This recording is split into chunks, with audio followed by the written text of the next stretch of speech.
Hello, it's me. I'm back. I'm back from the dead. Hindi tayo maglalaro ng Monster Hunter, so di kayo manonood ng gameplay. Kasi kahit mag-post naman ako, di rin papanoorin. Pinawa ko itong video nito out of procrastinating mag-review for my exam tomorrow. Tama yan. So for today, I'm gonna talk about music. Wow! Music! Backstory lang. Every Sunday morning, meron yung radyo. Tapos yung mga oldies but the goodies, di ba? Ilagay, Sunday morning. Pararata. So yung foster mom ko nun, meron siyang CD. Tapos, puro ano. I forgot the lyrics. Hindi ako nahubog sa mga OPM na kanta. To the point na ina-ask ko yung mga friends ko like, ano music yung pinapakinggan mo? OPM, yucks. Hindi, kasi alam mo yung mga OPM dati like, yun yung OPM na alam ko. Hindi ko alam yung OPM na talagang napindot ko yung camera po. Wait na. Alam mo yun, yung mga yung hambog, nagsak, films. Ganun yung mga OPM sa utak ko nun. Well, ang baduy for me.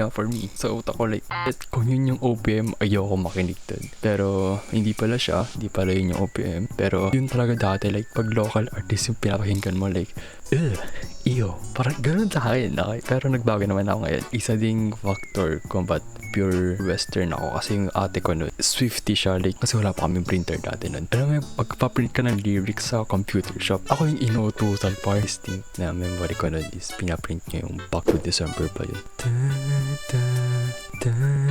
Dito ako titingin. There's no reason for the tear. Tapos in my guitar pala po, Back to December iba yun. Sobrang iba yun. Grade 2, karoon ako ng PSP. Kunanto ko lang yung shift ng timeline ng music days ko. Pero grade 2, nagkaroon ako ng PSP. Tapos may laro din na WWE. May part dun. You can make your own wrestler. Tapos pwede may customize yung entrance niya. Bro, the music. Team song ni Shawn Michaels. Like, sexy boy. Yun yung unang music na, this shit good pare. Ate ko nun, dinanoadan niya ng music. Hindi siya music, kundi music video. Yung PSP ko. Ngayon, alala ko pa kasi nandun yung Bruno Mars, Just the Way You Are, yung Waka Waka ni Shakira, tapos yung isang kanta na Justin Bieber. You smile, I smile. There was this one time sa Game Boy ko. Like, meron yung laro na yung Dr. Mario, like, basta meron dun option na pwede kang pumili ng BGM doon sa backyard namin. Meron duyan, tas sa duyan nandun lang ako nakaupo, nag-chill lang ako, tas pinapakinggan ko lang yung mga BGM options sa Dr. Mario. Pero ang cool kasi sa grade 6 at grade 5 meron akong di keypad na cellphone. Tapos diba music enjoyer na ako doon. Bro, yung mga memories pa nagpa-flashback like pumagal na sa utak ko. Yung pipili ka ng ringtone. Di ba syempre like cool music. Walang words pero I with this music na ganyan. My friend and I umakyat kami sa puno. Tapos nakikinig ng kahit ng mga pinapakinggan. Sobrang boba nito. Pinapakinggan lang namin yung mga ringtone sa cellphone ko. Like, at ito, babalik tayo sa OPM. Kasi yung sister ko ulit, yung mahilig kay Taylor Swift. Meron siyang pinadinig na kanta sa akin yung kung ako'y sa'yo, kaya akin lamang. And bro, during that time, meron akong crush. Tapos it hits home, pare. So yun yung parang minemorize ko yung kanta na yun. Like, damn, I'm with OPM now. Hindi lang pala puro rap part ng OPM. Meron akong tablet dati. Tapos, pwede na akong download ng mga music. Tapos, pinuno ko lang siya ng mga wrestling mga wrestling songs. If you close your eyes some night, you think you know me. Tapos, Harlem Shake din for some reason. Dude, Pompeii, pare, Pompeii. But if you close your eyes, hey yo. Imagine Dragons, pare. I'm ready rock them. Demons, pare, bro. I'm on top of the world, hey. I'm on top of the world, hey. Meron pa yung best day of my life. Tapos meron pa akong parang system sa pagpili ng music. Kasi I'm a good Christian boy dati. So if may mga profanity sa songs, I'm like, no, delete. Pero meron isang kanta na nagstay kasi sobrang nakakatawa siya for us back then. Kasi grade 6 ako nun. I don't you bum little stupid ass bitch, I fuck you. Natugtog ko yun with my friends. Tapos bro, may bagong memory na naman. Bro, bagsakan pare. Dude, yung bagsakan, alala ko grade 3 kami nun. Tapos sa labas ng classroom, meron parang hand washing area. Diba? Like, mag-wash tayo ng hands, children. So, may commotion sa classroom nun. To the point na may natipingan. Like, yung ngipin niya, like, na-chip yung ngipin niya. Kasi nasa likod siya ng kaklase ko. Tapos bigla siya nahulog for some reason. Tapos, yung circle ko dun, nasa labas kami. Kasi we don't want the heat, pare, from that commotion. Ayaw namin ng gulo. Tapos, may isa kaming friend. Pero siyang cellphone that plays music. Tapos, pinapakinggan lang namin yung bagsakan ng paulit-ulit. Nung bata ako, I stumbled upon AMVs. Pero hindi siya anime, kundi AMV ng Transformers. Dude, may mga AMV dun about Transformers. Mayday, the ship is slowly sinking. Take me out the nothing to every day, okay, yo. Dude, meron akong phase dati na nakilig ako kay mga sa parody songs si Michael V. Hoy, ay, mga manay. Tapos meron pa yung hayop sa ganda, hayop. Bro, pinapakinggan ko yun sa PS2 dati. Meron pa yung Bad Blood by, sino yung kumanta ng Pompey? Eyo. Tapos, grade 7 ako. Meron akong opportunity to listen to different kinds of music. Meron akong face tat na puro EDM. Ganyan yung music ko dati. Ang isang kaklase ko na nagtaka siya, ba't ganyan yung mga music mo? Tapos ako naman na edgelord na. Hindi mo kasi alam. EDM naman yung pinapakinggan ko dati. Bro, pop goes punk. Meron pa nalala ko na pinapingin ko yung Pop Goes Punk na yun. Tapos ate ko na kaya sumasama yung ugali mo kasi nakikinig ka ng mga devil music. Siyempre, as a weeb, hindi mo matatakasan yung mga 1-minute songs sa cellphone mo, mga TV size, mga puro opening, as ending, ganun. Nag-i-scroll ako sa YouTube dun. Tapos, I stumbled upon like a 40-minute video ng concert ng My Chemical Romance. Tapos, bro, life-changing pare.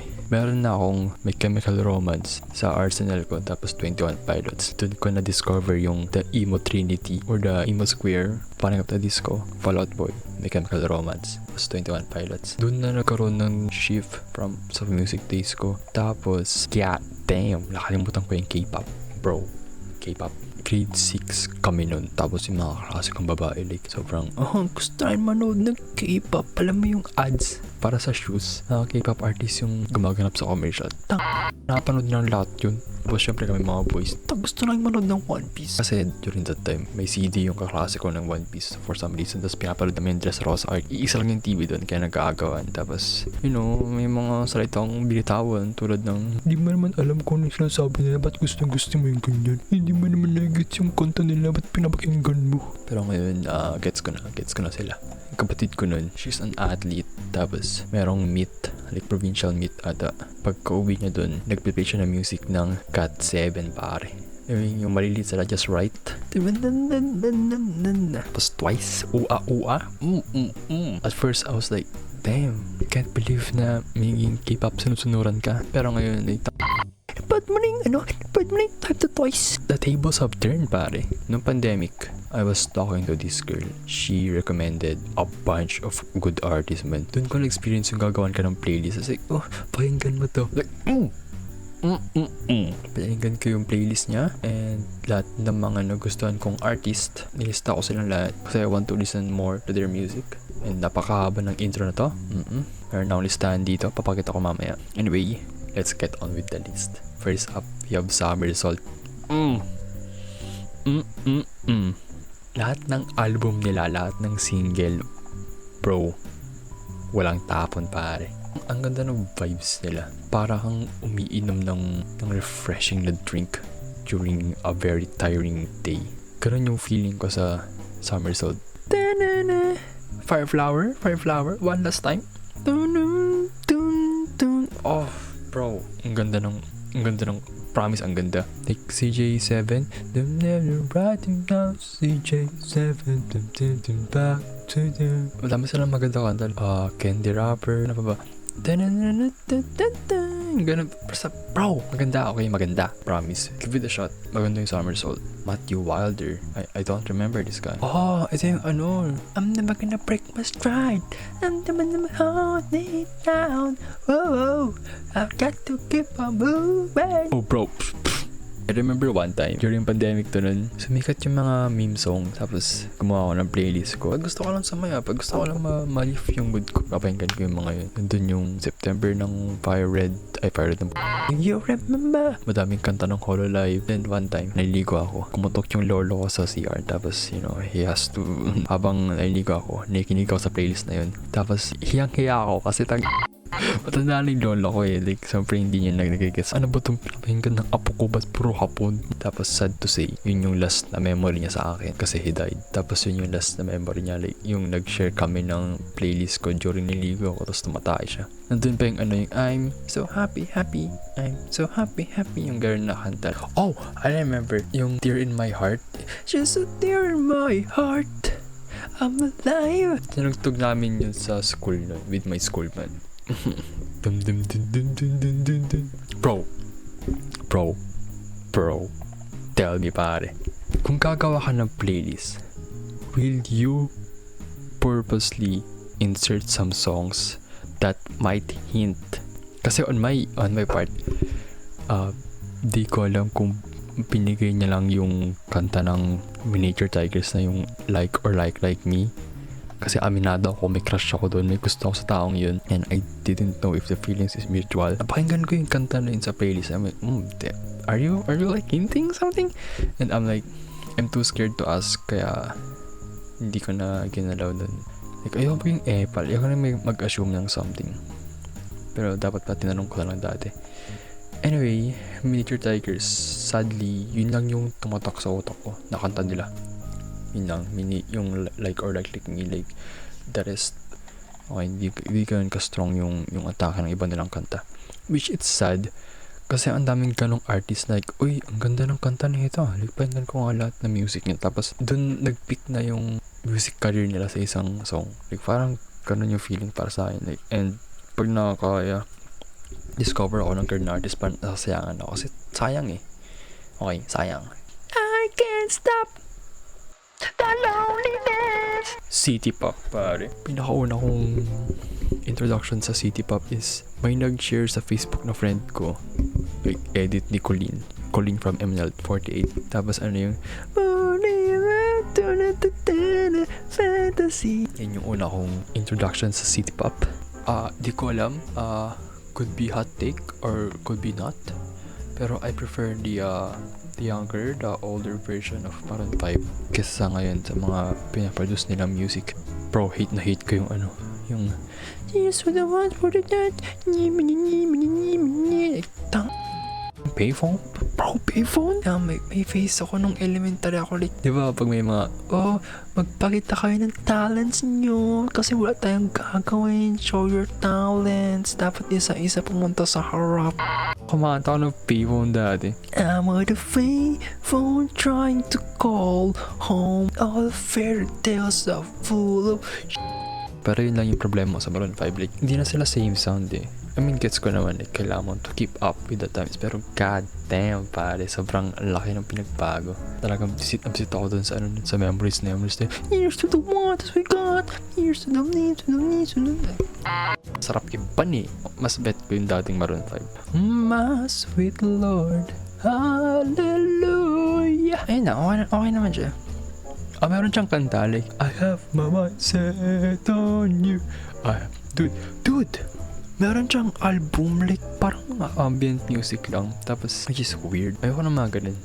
Mac DeMarco pare. Like, yung mamaya, atake natin yung Mac DeMarco na yan. Next naman is Alala mo yun dati yung yung murders sa song? Alala mo yan? Yung for nothing at all. Bro, Miracle Musical din pre. Alam mo din yung anong ginawa ng Miracle Musical? I forgot the title pero Sweet Dream in C Major? Hindi ko alam kung tama ako. Alone at the edge of the universe humming a tune. Alam mo yung mga videos sa TikTok like, well, what's the greatest album of all time? Pina-fantasize ko na tanongin ako ng ganun. Tapos sasabihin ko like, Hawaii Part 2, Miracle Musical. Tapos I'm gonna walk off. Bro! Pre, yung album na yun sobrang ganda. As in. Like, it's an experience. Kailangan mo pakinggan yung Dream Suite in C Major. Please, pakinggan mo yun. Bro, Miracle, please pakinggan mo yung Miracle Musical. Ang ganda. Gusto ko siyang i-gatekeep pero they deserve man. Kailangan mo makarinig ng maganda music, okay? So, pakinggan mo yung Miracle Musical. Pakinggan mo yung album. Wala kang i-skip ni isa, okay? Dream Suite in C Major talaga sobrang... Bro, please, promise me, okay? Promise me after nitong video na ito, papakinggan mo yung Dream Suite in Miracle Musical. Sobrang mali na sinabi ko. Basta pakinggan mo, okay? Balik tayo sa sa babaeng nagbigay ng playlist ko sa akin. Meron din siyang ni-recommend na YouTube channel. Hindi ko sasabihin because I want to keep it a secret. Kapag nagbabrowse ako sa channel na yun, I stumbled upon Space Song. Pare. Sila yung isang example na sinabi ko na maganda yung isang music pero in the rest, which is napakasayang. Meron pa one time, pumunta ako sa rooftop namin tapos nag-play lang ako ng Space Song. So yun, nanood lang ako ng mga stars. Minsan nga ayoko nang pakinggan yung Space Song kasi nalulungkot lang ako kapag ganyan minsan. Hindi ko alam na siya pala yung kumanta ng Love Galore. Aking gulat ko yung na-recognize ko siya. Pinakinggan ko yung Kill Bill niya. What? Si Sisa pala to? Matagal ko na siyang kilala. Ang ganda ng lamp. Like For Lovers. Tapos yung iconic na background, yung nasa beach sila. Bucket list, dapat ma-recreate ko yun. Ang ganda ng lamp. Pakinggan mo siya, maganda pa siya. Meron siyang parang smooth, mellow vibes. Parang kang hinihele sa duyan habang nasa beach ka. Like, Don't mess up my tempo. Bro. Dave pare. Coco Bop boy. Shimmy Coco Bop. Bro, Imagine Dragons pare. Imagine Dragons? Bro, yung sa League of Legends, yung sa Warrior, like, damn, that was freaking hype, man. Okay, sila yung magandang example na nag-keep up sa times with their music. Talagang nag-evolve siya. In a good way, hindi yung parang Maroon 5 na, here's to the one. Bro, believe it or not, League of Legends. Ang dami nilang banger songs, pare. Isa, Warriors, Rise. Bro, alam mo ba kung bakit Rise yung pangalan ko? Dahil dun sa music na yun, Rise! Rise!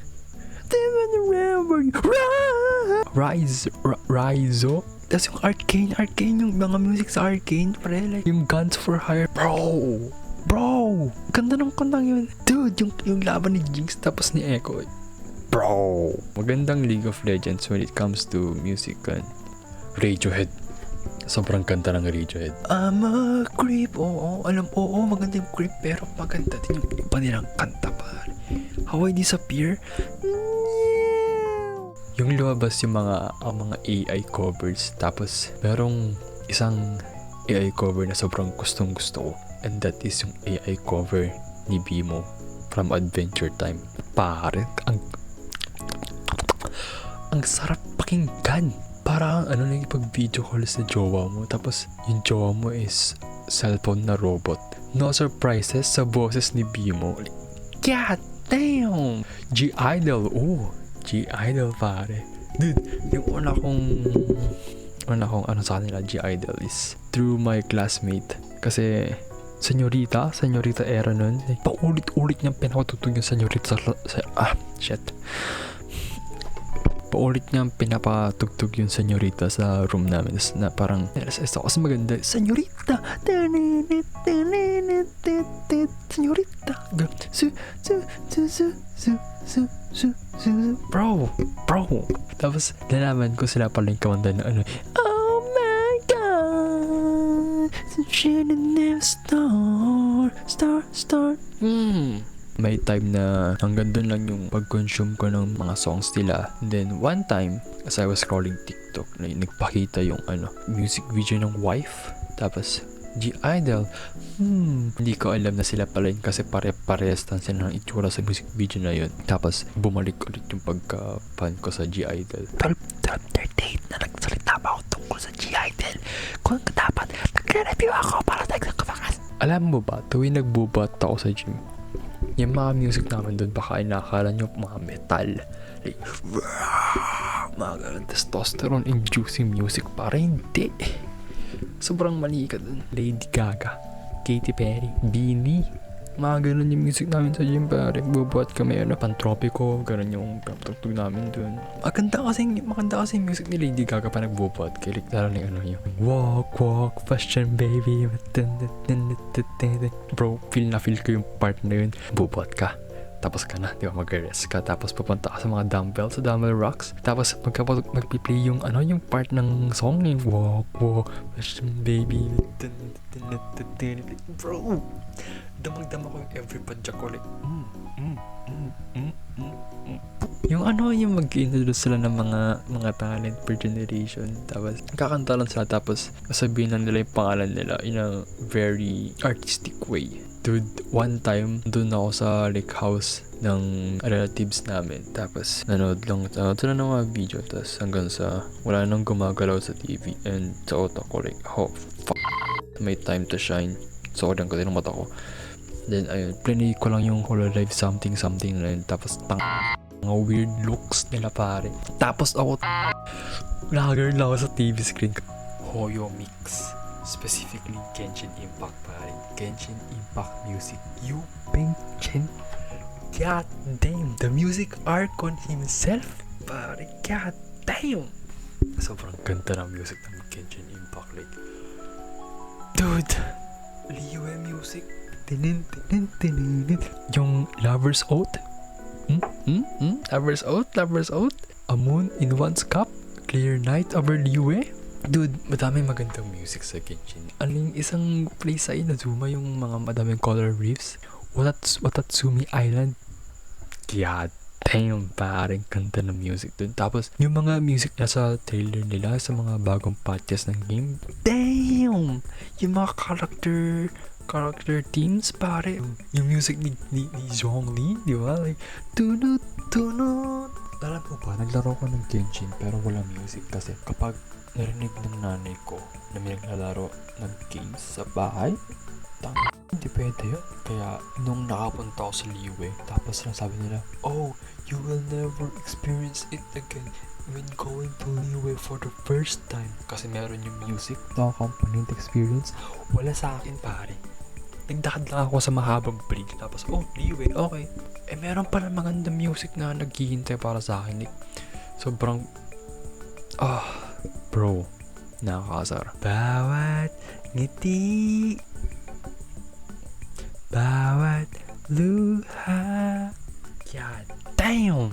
Alam ko kasing Beta and the Butterflies. Kung paano ko sila nahanap, ganoon din sa Muni. And yun is through YouTube recommendation. Tapos, nakita mo na ba yung thumbnail ng sayo? Sobrang weird, pare. Sobrang creepy. Babae lang siya na naka-black and white. Ayoko pindutin kasi natatakot ako. Pero I gave in, then I listened to it. And God damn! Sobrang ganda ng Muni, pre. Sayo, kulayan natin. And yung pinaka-impactful na music of them all. Bawat pyesa, pare. Like, God damn! Bawat pyesa rocks, dude. Bawat ngiti. Bro, lahat ng defenses mo as like a normal person. Like, if you put up some walls, pare, like, dude, lahat na yung matutunaw, lad. Ipupunta ka niya sa pinaka-vulnerable state mo in your life.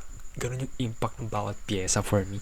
Wag kang bibitaw. Wag kang mawawala. Wow.